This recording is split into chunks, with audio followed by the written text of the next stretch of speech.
Hey guys, it's the Bad Wolf, the one and only.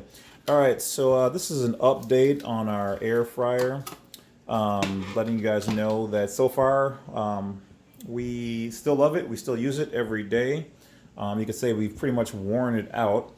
So let's see here. We've cooked everything from potatoes to fish to shrimp to barbecue, chicken, vegetables, everything in it. I can't speak highly enough about an air fryer in general.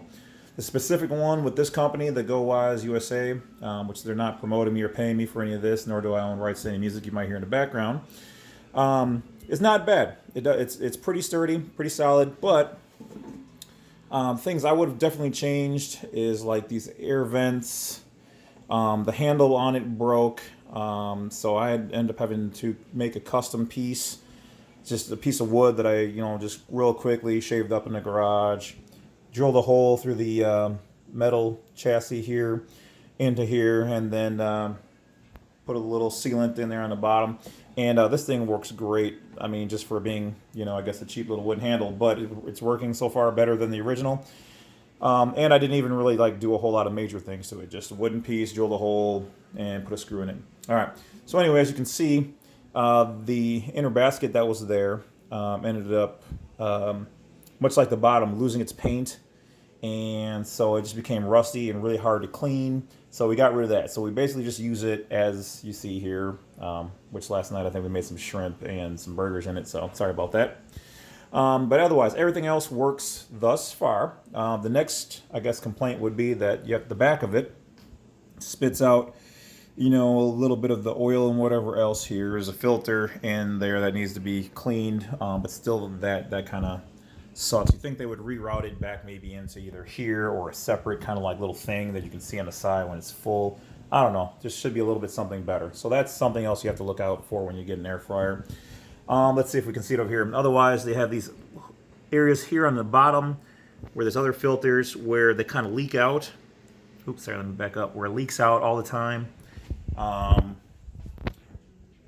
Yeah, you can see here. I'll move it. Go, go, go. So as you see, that does happen. So I kind of got this board here to put behind it to kind of catch this from hitting the wall. I'm going to redo the walls eventually, so it's not a big deal. But if you did have a nicer wall behind it, that's going to kind of suck. Other than that, you will get grease buildup, oil buildup down here. So you do need to have routine cleaning. On the bottom, it leaks around the sides, down here into the bottom. It's clean mostly right now because I just cleaned it. But you can see on the sides, it does drip down, so that has to be clean. And then this thing broke.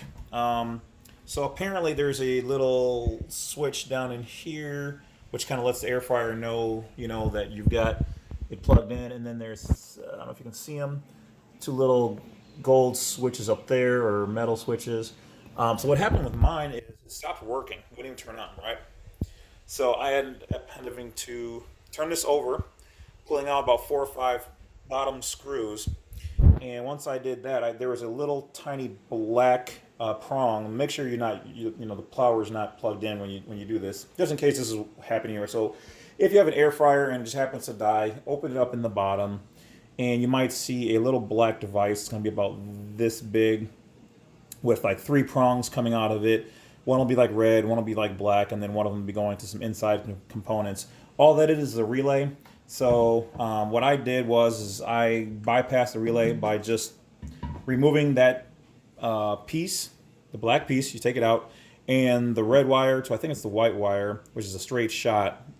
I just put a metal piece in between it, and then put electrical tape around it real firmly, and then put it back in there, and it'll power up. But what this does is when you turn this on and you're cooking and you pull it out, it normally stops. That's what the relay is for, because the relay senses that the switches, the power's not going through, because basically what that black thing is the relay lets the power go through. Once one of these switches indicates that there's no contact, the power is then cut through the relay.